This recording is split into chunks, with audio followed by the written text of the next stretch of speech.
CET ವಿದ್ಯಾರ್ಥಿಗಳಿಗೆ ನಿಮ್ಗೆಲ್ಲರಿಗೂ ಕೂಡ ಕಾಮನ್ ಆಗಿರುವಂತಹ ಡೌಟ್ ಏನಂದ್ರೆ, ಇವಾಗ last year Mach round cut off ಗೂ ಈ year Mach round cut off ಗೂ ತುಂಬಾನೇ ಕಟ್ ಆಫ್ ಇನ್ಕ್ರೀಸ್ ಆಗಿದೆ. ಇಲ್ಲಿ ಫಾರ್ ಎಕ್ಸಾಂಪಲ್ ಒಬ್ಬ ಸ್ಟೂಡೆಂಟ್ ಕೇಳ್ತಾ ಇದ್ದೇನೆ, ಇಲ್ಲಿ ಲಾಸ್ಟ್ ಇಯರ್ ಒಂದು ಕಾಲೇಜಲ್ಲಿ ಒಂದು ಕಟ್ ಆಫ್ ಬಂದ್ಬಿಟ್ಟು 15,000 ಇತ್ತು, ಆದ್ರೆ ನನ್ಗೆ ಆ ಒಂದು ಕಾಲೇಜ್ ಸಿಕ್ಕೇ ಇಲ್ಲ. 35,000 ಕಟ್ ಆಫ್ ಇರುವಂತದ್ದು ನನಗೆ ಈ ವರ್ಷ ಅಲಾಟ್ಮೆಂಟ್ ಆಗಿದೆ. ಏನಕ್ಕೆ ಈ ರೀತಿ ಆಗಿದೆ ಅಂತ ಕೇಳ್ತಾ ಇರಾ? ಏನಕ್ಕೆ ಈ ರೀತಿ ಆಗಿದೆ ಅನ್ನೋದನ್ನ ಕಂಪ್ಲೀಟ್ ಆಗಿ ನಿಮ್ಗೆ ತಿಳಿಸ್ಕೊಡ್ತೀನಿ. ಮತ್ತೆ ಇದ್ರ ಜೊತೆಗೆ ನಿಮ್ಗೆ ಎಲ್ಲರಿಗೂ ಕೂಡ ಕಾಮನ್ ಆಗಿ ಒಂದು ಡೌಟ್ ಬರ್ಬೋದು, ಇವಾಗ ಮಾಕ್ ರೌಂಡ್ ಅಲ್ಲಿ ಈ ರೀತಿ ಆಗಿರೋದ್ರಿಂದ ಇವಾಗ ಮಾಕ್ ರೌಂಡ್ ಅಲ್ಲಿ ನಿಮ್ಗೆ ಸಿಕ್ಕಿರುವಂತ ಕಾಲೇಜ್ ನಿಜವಾಗ್ಲೂ ಫಸ್ಟ್ ರೌಂಡ್ ಅಲ್ಲಿ ಸಿಗುತ್ತಾ, ಏನಾದ್ರು ಚೇಂಜಸ್ ಆಗುತ್ತಾ, ಅಥವಾ ಇವಾಗ ಕೆಲವರಿಗೆ ಸೀಟ್ ಅಲಾಟ್ಮೆಂಟ್ ಆಗಿಲ್ವಲ್ಲ ಆ ಒಂದು ಪರಿಸ್ಥಿತಿ ನಮಗೂ ಕೂಡ ಬರುತ್ತೆ, ನಮಗೂ ಕೂಡ ಯಾವುದೇ ತರಹದ ಸೀಟ್ ಅಲಾಟ್ಮೆಂಟ್ ಆಗಲ್ವಾ ಫಸ್ಟ್ ರೌಂಡ್ ಅಲ್ಲಿ ಅನ್ನೋದನ್ನು ಕೂಡ ನೀವು ಸಾಕಷ್ಟು ಜನ ಕೇಳ್ತಾ ಇರಾ. ಮತ್ತೆ ಇನ್ ಕೆಲವ್ರಿಗೆ ಏನಾಗಿದೆ ಅಂದ್ರೆ, ಕೆಲವರು ಫಾರ್ಮಸಿಗೆ ಸೇರ್ಕೋಬೇಕಾಗಿರುತ್ತೆ, ಕೆಲವರು ಬೇರೆ ಕೋರ್ಸಸ್ ಸೇರ್ಕೋಬೇಕಾಗಿರುತ್ತೆ. ಇಲ್ಲಿ ಕೆಲವು ಕೋರ್ಸಸ್ ಇನ್ನೂ ಆಪ್ಷನ್ ಸ್ಟಾರ್ಟೇ ಮಾಡಿಲ್ವಲ್ಲ, ನಾವೇನ್ ಮಾಡೋದು ಅಂತಾನು ಕೂಡ ಕೇಳ್ತಾ ಇರಾ. ಇವಾಗ ನಿಮ್ಗೆ ಯಾವ ಕೋರ್ಸಸ್ ಗಳಿಗೆ ಆಪ್ಷನ್ ಸ್ಟಾರ್ಟ್ ಆಗಿದೆ, ಮತ್ತೆ ಇವಾಗ ಮಾಕ್ ರೌಂಡ್ ಗಿಂತ ಫಸ್ಟ್ ರೌಂಡ್ ಅಲ್ಲಿ ಏನಾದ್ರು ಕಟ್ ಆಫ್ ಇನ್ಕ್ರೀಸ್ ಆಗುತ್ತಾ, ಮತ್ತೆ ಇಲ್ಲಿ ಇವಾಗ ನಿಮ್ಗೆ ಸಿಕ್ಕಿರುವಂತ ಸೀಟ್ ನಿಜವಾಗ್ಲೂ ಫಸ್ಟ್ ರೌಂಡ್ ಅಲ್ಲಿ ಸಿಗುತ್ತಾ ಸಿಗಲ್ವಾ, ಚೇಂಜಸ್ ಆಗುತ್ತಾ, ಎಲ್ಲಾದ್ರ ಬಗ್ಗೆನೂ ಕೂಡ ಈ ಒಂದು ವಿಡಿಯೋದಲ್ಲಿ ಡೀಟೇಲ್ ಆಗಿ ತಿಳಿಸ್ಕೊಡ್ತೀನಿ. ನೀವೇನಾದ್ರೂ ಫಸ್ಟ್ ರೌಂಡ್ ಆಪ್ಷನ್ ಅಟೆಂಡ್ ಮಾಡ್ತಾ ಇರಾ ಅಂದ್ರೆ ನಿಮ್ಗೆ ಎಲ್ಲರಿಗೂ ಕೂಡ ಈ ಒಂದು ವಿಡಿಯೋ ಇಂಪಾರ್ಟೆಂಟ್ ಆಗಿರುತ್ತೆ. ಪ್ರತಿಯೊಬ್ರು ಕೂಡ ಈ ಒಂದು ವಿಡಿಯೋನ ಗಮನ ಇಟ್ಟು ಕೊನೆವರೆಗೂ ಕೂಡ ನೋಡಿ. ಅದಕ್ಕಿಂತ ಮುಂಚೆ ಯಾರು ಚಾನಲ್ ಸಬ್ಸ್ಕ್ರೈಬ್ ಮಾಡ್ಕೊಂಡ್ರಲ್ಲ, ಪ್ರತಿಯೊಬ್ರು ಕೂಡ ಸಬ್ಸ್ಕ್ರೈಬ್ ಮಾಡ್ಕೊಳ್ಳಿ. ಹಾಗೆ ಪ್ರತಿಯೊಬ್ರು ಕೂಡ ವಿಡಿಯೋಗೊಂದು ಲೈಕ್ ಕೊಡಿ, ಯಾಕೆಂದ್ರೆ ನೀವು ಮಾಡುವಂತ ಒಂದು ಸಣ್ಣ ಲೈಕ್, ಒಂದು ಸಣ್ಣ ಸಬ್ಸ್ಕ್ರೈಬ್ ಇಂದ ಇದೇ ರೀತಿ ಒಂದು ಕಂಟಿನ್ಯೂಸ್ ಆಗಿ ಅಪ್ಡೇಟ್ಸ್ ಗಳನ್ನ ನೀಡ್ತಾ ಇರಬಹುದಾಗಿರುತ್ತೆ. ಕೆಸಿಟಿ ಸ್ಟೂಡೆಂಟ್ಸ್ ನಿಮ್ಮ ಸಿಇಟಿ ಮಾಕ್ ರೌಂಡ್ ರಿಸಲ್ಟ್ ನ ಚೆಕ್ ಮಾಡಾದ್ಮೇಲೆ, ಕಟ್ ಆಫ್ ನ ಚೆಕ್ ಮಾಡಾದ್ಮೇಲೆ ನೀವೆಲ್ಲರೂ ಕೂಡ ಕಾಮನ್ ಒಂದು ಮಿಸ್ಟೇಕ್ ನ ಮಾಡ್ತಾ ಇರಾ, ಇಮಿಡಿಯೇಟ್ ಆಗಿ ಒಂದು ಡಿಸಿಷನ್ ನ ಮಾಡ್ಕೊಬಿಡ್ತಾ ಇರಾ. ಇನ್ ಮುಂದೆ ನಿಮ್ಗೆ ಯಾವುದೇ ತರದೊಂದು ಒಳ್ಳೆ ಕಂಪ್ಯೂಟರ್ ಸೈನ್ಸ್ ಕಾಲೇಜ್ ಸಿಗಲ್ಲ ಅನ್ಬಿಟ್ಟು, ಯಾಕೆಂದ್ರೆ ನಿಮ್ಮ ಸಿಇಟಿ ರ್ಯಾಂಕಿಂಗ್ 15,000 ಒಳಗಡೆ ಇಲ್ಲ ಅಂತ. ಆದ್ರೆ ಇದು ಕಂಪ್ಲೀಟ್ ನಿಜ ಅಲ್ಲ. ನಿಮ್ಗೆ ಒಂದು ಸಿಂಪಲ್ ಆಗಿ ಒಂದು ಅಡ್ವೈಸ್ ನ ಕೊಡ್ತೀನಿ, ಇನ್ನೂ ಓಪ್ ನ ಕಳ್ಕೊಬೇಡಿ, ಇನ್ನೂ ನಿಮ್ಗೆ ಚಾನ್ಸಸ್ ಇದೆ. ಈ ಒಂದು ಆಪರ್ಚುನಿಟಿ ನೀವು ಮುಖಾಂತರ ನೀವು ಒಂದು ಅಡ್ಮಿಷನ್ ಪಡ್ಕೋಬಹುದು ಒಂದು top BTech computer science college ಅಲ್ಲಿ. ನೀವು ಜಸ್ಟ್ ಏನ್ ಮಾಡ್ಬೇಕಾಗಿರುತ್ತೆ, 1 ನಿಮಿಷ ಸ್ಪೆಂಡ್ ಮಾಡಿ ಫಾರ್ಮ್ ಲಿಂಕ್ ಬಂದ್ಬಿಟ್ಟು ಡಿಸ್ಕ್ರಿಪ್ಷನ್ ಬಾಕ್ಸ್ ಹಾಗೂ ಕಮೆಂಟ್ ಸೆಕ್ಷನ್ ಇರುತ್ತೆ, ಅದನ್ನ ಫಿಲ್ಅಪ್ ಮಾಡಬೇಕಾಗುತ್ತೆ. ಈ ಒಂದು ಫಾರ್ಮ್ ನ ಫಿಲ್ಅಪ್ ಮಾಡೋ ಮುಖಾಂತರ ನೀವು ರಿಯಲ್ ವರ್ಲ್ಡ್ ಪ್ರಾಜೆಕ್ಟ್ಸ್ ಮೇಲೆ ಕೆಲಸ ಮಾಡಬಹುದು. ನೀವು ಸ್ಟೈಪೆಂಡ್ ನ 30,000 ಕೂಡ ಪಡ್ಕೋಬಹುದು. ಮತ್ತೆ ನಿಮಗೆ ಐಟಿ ಮೈಕ್ರೋ ಸ್ಪೆಷಲೈಸೇಷನ್ ಸರ್ಟಿಫಿಕೇಟ್ ಅದು ಕೂಡ ಐಐಟಿ ಕಾನ್ಪುರ್ ಇಂದ ಸಿಗುತ್ತೆ. ಮತ್ತೆ ನಿಮಗೆ ಎಕ್ಸ್ಕ್ಲೂಸಿವ್ ಮಾಸ್ಟರ್ ಕ್ಲಾಸ್ ಕೂಡ ಸಿಗುತ್ತೆ ಗೂಗಲ್ ಮತ್ತೆ ಮೈಕ್ರೋಸಾಫ್ಟ್ ಎಕ್ಸ್ಪರ್ಟ್ಸ್ ಗಳಿಂದ. ನನ್ನ ಒಂದು ರಿಕ್ವೆಸ್ಟ್ ಏನಂದ್ರೆ, ಈ ಒಂದು ಆಪರ್ಚುನಿಟಿನ ನೀವು ಮಿಸ್ ಮಾಡ್ಕೋಬೇಡಿ. ನಿಮ್ಗೆ ಇದ್ರ ಬಗ್ಗೆ ಗೊತ್ತಿಲ್ಲ ಅನ್ಬಿಟ್ಟು ಈ ಒಂದು ಫಾರ್ಮ್ ಲಿಮಿಟೆಡ್ ಟೈಮಿಂಗ್ ಮಾತ್ರ ಓಪನ್ ಇರುತ್ತೆ. ಒಂದು ಫಾರ್ಮ್ ಲಿಂಕ್ ಬಂದ್ಬಿಟ್ಟು ಡಿಸ್ಕ್ರಿಪ್ಷನ್ ಬಾಕ್ಸ್ ಇರುತ್ತೆ. ಡೀಟೇಲ್ಸ್ ಗಳನ್ನ ಮತ್ತೆ ನಿಮ್ಮ ಎಲಿಜಿಬಿಲಿಟೀಸ್ ಗಳನ್ನ ಚೆಕ್ ಮಾಡಿ ಈ ಒಂದು ಫಾರ್ಮ್ ನ ಫಿಲ್ ಅಪ್ ಮಾಡಿ. ಈ ಒಂದು ಇನ್ಫಾರ್ಮೇಶನ್ ನಿಮ್ಮ ಫ್ರೆಂಡ್ಸ್ ಗಳಿಗೆ ಏನಾದ್ರು ಸಹಾಯ ಆಗುತ್ತೆ ಅನ್ಸಿದ್ರೆ ಅವ್ರಿಗೂ ಕೂಡ ಶೇರ್ ಮಾಡಿ ತಿಳಿಸಿ. ಇವಾಗ ನಾವು ಬ್ಯಾಕ್ ವಿಡಿಯೋ ಬಗ್ಗೆ ಬರೋಣ. ಈಗ ಪ್ರತಿಯೊಬ್ರು ಕೂಡ ವಿಡಿಯೋನ ಗಮನ ಇಟ್ಟು ಕೊನೆವರೆಗೂ ಕೂಡ ನೋಡ್ತಾ ಹೋಗಿ. ಇವಾಗ ಯಾರು ಕೂಡ ವಿಡಿಯೋನ ಮಧ್ಯೆ ಸ್ಕಿಪ್ ಮಾಡಕ್ ಹೋಗ್ಬಿಡಿ, ಯಾಕೆಂದ್ರೆ ಈ ಒಂದು ವಿಡಿಯೋದಲ್ಲಿ ಹೇಳುವಂತ ಪ್ರತಿಯೊಂದು ಪಾಯಿಂಟ್ ಕೂಡ ಈಗ ತುಂಬಾ ಅಂದ್ರೆ ತುಂಬಾ ಇಂಪಾರ್ಟೆಂಟ್ ಆಗಿರುತ್ತೆ. ಇಲ್ಲಿ ಫಸ್ಟ್ ನಿಮ್ಗೆ ಎಲ್ಲರಿಗೂ ಕೂಡ ಕಾಮನ್ ಆಗಿ ಒಂದು ಡೌಟ್ ಇದೆಯಲ್ಲ, ಇವಾಗ ಯಾವ ಕೋರ್ಸಸ್ ಗಳಿಗೆ ಒಂದು ಆಪ್ಷನ್ ಸ್ಟಾರ್ಟ್ ಆಗಿದೆ ಅಂತ ಕೇಳ್ತಾ ಇರಾ. ಅದ್ರ ಬಗ್ಗೆ ಫಸ್ಟ್ ನಿಮ್ಗೆ ಒಂದು ಕ್ಲಾರಿಫಿಕೇಶನ್ ಕೊಡ್ತೀನಿ. ಇಲ್ಲಿ ನೋಡಿ, ಸ್ಕ್ರೀನ್ ಮೇಲೆ ನೀವೇನ್ ನೋಡ್ತಾ ಇರಾ, ಈ ಎಲ್ಲಾ ಕೋರ್ಸಸ್ ಗಳಿಗೂ ಕೂಡ ಆಪ್ಷನ್ ಸ್ಟಾರ್ಟ್ ಆಗಿದೆ.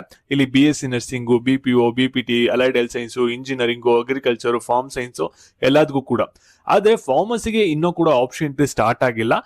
ಅವರು ಸೀಟ್ ಮೆಟ್ರಿಕ್ಸ್ ಏನಾದ್ರು ಫಸ್ಟ್ ರೌಂಡ್ ಅಲ್ಲಿ ಅವ್ರು ರಿಲೀಸ್ ಮಾಡ್ತು ಡಿಪಾರ್ಟ್ಮೆಂಟ್ ಕಡೆಯಿಂದ ಅಂದ್ರೆ, ಇಲ್ಲಿ ಫಾರ್ಮಸಿ ಬಂದ್ಬಿಟ್ಟು ಫಸ್ಟ್ ರೌಂಡ್ ಅಲ್ಲಿ ಆಪ್ಷನ್ ಇರುತ್ತೆ. ಇಲ್ಲಾಂದ್ರೆ ಡೈರೆಕ್ಟ್ ಆಗಿ ಸೆಕೆಂಡ್ ರೌಂಡ್ ಆಪ್ಷನ್ ಅದನ್ನ ಎನೇಬಲ್ ನ ಮಾಡಬಹುದು. ನೀವು ವೆಯ್ಟ್ ಮಾಡಿ, ಓಕೆನಾ. ಮತ್ತೆ ನಿಮ್ಗೆಲ್ಲರಿಗೂ ಕೂಡ ಸೆಕೆಂಡ್ ಡೌಟ್ ಮೇಜರ್ ಆಗಿ ನಿಮ್ಗೆಲ್ಲರಿಗೂ ಕೂಡ ಇರುವಂತ ಡೌಟ್ ಏನಂದ್ರೆ, ಇವಾಗ ಮಾಕ್ ರೌಂಡ್ ಕಟ್ ಆಫ್ ಗಿಂತ ಫಸ್ಟ್ ರೌಂಡ್ ಅಲ್ಲಿ ಏನಾದ್ರು ಕಟ್ ಆಫ್ ಇನ್ಕ್ರೀಸ್ ಆಗುತ್ತಾ ಡಿಕ್ರೀಸ್ ಆಗುತ್ತಾ ಅನ್ನೋದು ಸಾಕಷ್ಟು ಜನಕ್ಕೆ ಒಂದು ಡೌಟ್ ಇದೆ. ಮತ್ತೆ ಕೆಲವರಿಗೆ ಡೌಟ್ ಇರೋದೇನಂದ್ರೆ, ಇಲ್ಲಿ last year Mach round cut off ಗೂ ಈ year Mach round cut off ಗೂ ತುಂಬಾ ವ್ಯತ್ಯಾಸ ಬರ್ತಿದೆಯಲ್ಲ, ಏನಕ್ಕೆ ಇಷ್ಟೊಂದು ರ್ಯಾಂಕಿಂಗ್ ಅಲ್ಲಿ ಇನ್ಕ್ರೀಸ್ ಆಗಿದೆ ಅಂತ ನೀವು ಕೇಳಬಹುದು. ಓಕೆನಾ, ಇದಕ್ಕೆ ಮೇಜರ್ ಆಗಿ 2 ಕಾರಣ ಇದೆ. ಇಲ್ಲಿ ಮೊದಲೇ ಕಾರಣದ ಬಗ್ಗೆ ತಿಳ್ಕೊಬೇಕು ಅಂದ್ರೆ ನಾವು ಬ್ಯಾಕ್ PUC ರಿಸಲ್ಟ್ ಗೆ ಹೋಗ್ಬೇಕಾಗುತ್ತೆ. ಇಲ್ಲಿ ನೋಡಿ, PUC ಎಕ್ಸಾಮ್ ಅಲ್ಲಿ ನಿಮ್ಗೆ ಎಲ್ಲರಿಗೂ ಕೂಡ ಗೊತ್ತಿದೆ, ನಿಮ್ ಕ್ಲಾಸ್ ಅಲ್ಲೇ ಕೆಲವರು ಒಬ್ಬೊಬ್ರು ಇರ್ತಾರೆ, ಅವ್ರು ಏನಂದ್ರೆ ಏನು ಓದ್ತಾ ಇರಲ್ಲ, ಆದ್ರೆ ಅವ್ರ PUC ಮಾರ್ಕ್ಸ್ ನೋಡಿದ್ರೆ ಡಿಸ್ಟಿಂಕ್ಷನ್ 90+ ಆ ರೀತಿ ಒಂದು ಸ್ಕೋರ್ ಮಾಡಿರ್ತಾರೆ. ಓಕೆನಾ, ಅದರಿಂದ ಏನಾಯ್ತು ಅಂದ್ರೆ PUC ಅಲ್ಲಿ ಈ ವರ್ಷ ಸೈನ್ಸ್ ಅಲ್ಲಿ ತುಂಬಾ ಜಾಸ್ತಿ ಜನ ಸ್ಟೂಡೆಂಟ್ಸ್ ಗಳು ಪಾಸ್ ಆಗಿದ್ದಾರೆ. ಯೂಶಲಿ ಏನಾಗ್ತಿತ್ತಂದ್ರೆ ಕೇವಲ 60% 70% ಜನ ಸ್ಟೂಡೆಂಟ್ಸ್ ಆವರೇಜ್ ಆಗಿ ಸೈನ್ಸ್ ಅಲ್ಲಿ ಪಾಸ್ ಆಗ್ತಿದ್ರು. ಆದ್ರೆ ಈ ವರ್ಷ 90+ ಸ್ಟೂಡೆಂಟ್ಸ್ ಗಳು ಪಾಸ್ ಆಗಿದ್ದಾರೆ. ಓಕೆನಾ, ಅವ್ರದ್ದೆಲ್ಲಾರ್ದು ಕೂಡ ಮಾರ್ಕ್ಸ್ ತುಂಬಾನೇ ಜಾಸ್ತಿ ಬಂದಿದೆ. ಅದರಿಂದ ಏನಾಗಿದೆ ಅಂದ್ರೆ ಸಿಇಟಿ ರ್ಯಾಂಕಿಂಗ್ ಅಲ್ಲೇನೆ ಫಾರ್ ಎಕ್ಸಾಂಪಲ್ ನಿಮ್ಗೆ ಇವಾಗ ಯಾರ್ಯಾರಿಗೆ 40,000 ಬಂದಿದೆ, ನೀವು ಸೇಮ್ ಮಾರ್ಕ್ಸ್ ನೀವು ಲಾಸ್ಟ್ ಇಯರ್ ತಗೊಂಡಿತ್ತು ಅಂದ್ರೆ ನಿಮ್ಗೆ 20,000 ರ್ಯಾಂಕಿಂಗ್ ಬರ್ಬೇಕಾಗಿತ್ತು ಆ ಒಂದು ಮಾರ್ಕ್ಸ್ ರೇಂಜ್ಗೆ ನಿಮ್ಮ PUC ಮತ್ತೆ CET ಕಂಬೈನ್ ಮಾಡಿದಾಗ. ಓಕೆನಾ. ರ್ಯಾಂಕಿಂಗ್ ಅಲ್ಲೇ ಸ್ವಲ್ಪ ಇನ್ಫ್ಲೆಕ್ಷನ್ ಆಗಿದೆ.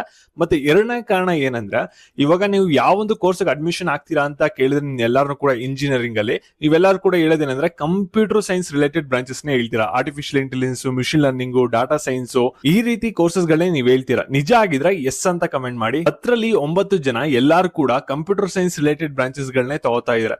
ಓಕೆನಾ. ಅದರಿಂದ ಏನಾಗ್ತಿದೆ ಅಂದ್ರೆ ಆ ಒಂದು ಕೋರ್ಸ್ ನ ಎಲ್ಲಾರು ಕೂಡ ಪ್ರಿಫರ್ ಮಾಡ್ತಾ ಇರೋದ್ರಿಂದ ಆ ಒಂದು ಕೋರ್ಸಸ್ ಗಳಲ್ಲಿ ಲಾಸ್ಟ್ ಇಯರ್ ಗೆ ಕಂಪೇರ್ ಮಾಡ್ಕೊಂಡ್ರೆ ಈ ವರ್ಷ ಕಟ್ ಆಫ್ ಜಾಸ್ತಿ ಆಗಿದೆ. ಓಕೆನಾ. ಅದಕ್ಕೋಸ್ಕರ ಲಾಸ್ಟ್ ಇಯರ್ ಸೇಮ್ ಬ್ರಾಂಚ್ ಅಲ್ಲಿ ಕಟ್ ಆಫ್ ಬಂದ್ಬಿಟ್ಟು 20,000 ಕಂಪ್ಯೂಟರ್ ಸೈನ್ಸ್ ಇತ್ತು ಅಂದ್ರೆ ಈ ಇಯರ್ ಅದು 35,000 ತೋರಿಸಿದೆ.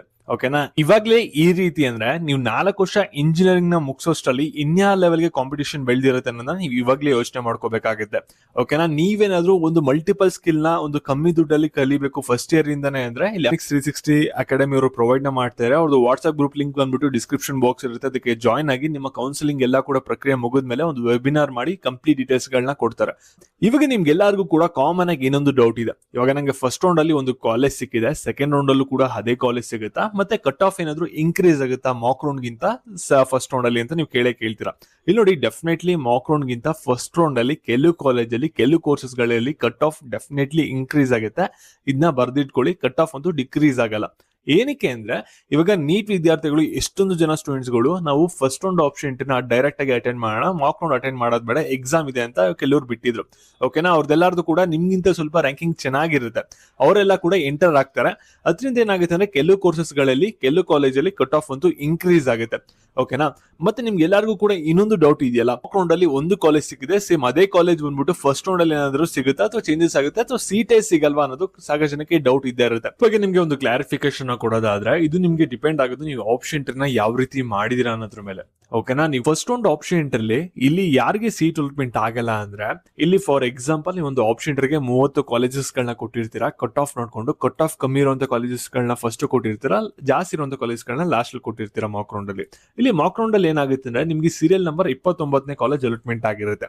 ಇವಾಗ 29 ಅಲಾಟ್ಮೆಂಟ್ ಆಗಿದೆಯಲ್ಲ, ಸೇಮ್ ಅದೇ ಕಾಲೇಜ್ ನಿಮ್ಗೆ ಸಿಗುತ್ತೆ ಬಿಡು ಅಂದ್ಬಿಟ್ಟು ನೀವು ಫಸ್ಟ್ ರೌಂಡ್ ಅಲ್ಲಿ ಅದೇ ರೀತಿ ಬಿಟ್ಟು ಅಂದ್ರೆ ಆಪ್ಷನ್ ಅಲ್ಲಿ ನಿಮ್ಗೆ ಏನಾಗುತ್ತೆ ಅಂದ್ರೆ ಸೀಟ್ ಅಲಾಟ್ಮೆಂಟ್ ಆಗಲ್ಲ.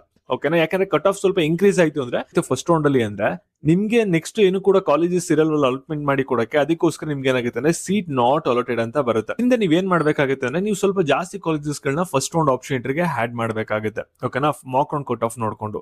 ಮತ್ತೆ ನಿಮ್ಗೆ NIET ಟೆಸ್ಟ್ ಲಿಂಕ್ ಬಂದ್ಬಿಟ್ಟು ಡಿಸ್ಕ್ರಿಪ್ಷನ್ ಬಾಕ್ಸ್ ಇರುತ್ತೆ, ಚೆಕ್ ಮಾಡಿ. ಹಾಗೆ ಒಂದು ವಿಡಿಯೋನ ನಿಮ್ಮ ಫ್ರೆಂಡ್ಸ್ ಗಳಿಗೆ ಎಲ್ಲರಿಗೂ ಕೂಡ ಶೇರ್ ಮಾಡಿ ಮಾಹಿತಿನ ತಿಳಿಸಿ. ನೆಕ್ಸ್ಟ್ ಇದೇ ರೀತಿ ಅಪ್ಡೇಟ್ಸ್ ಗಾಗಿ ಪ್ರತಿಯೊಬ್ರು ಕೂಡ ಚಾನಲ್ ಸಬ್ಸ್ಕ್ರೈಬ್ ಮಾಡ್ಕೊಳ್ಳಿ.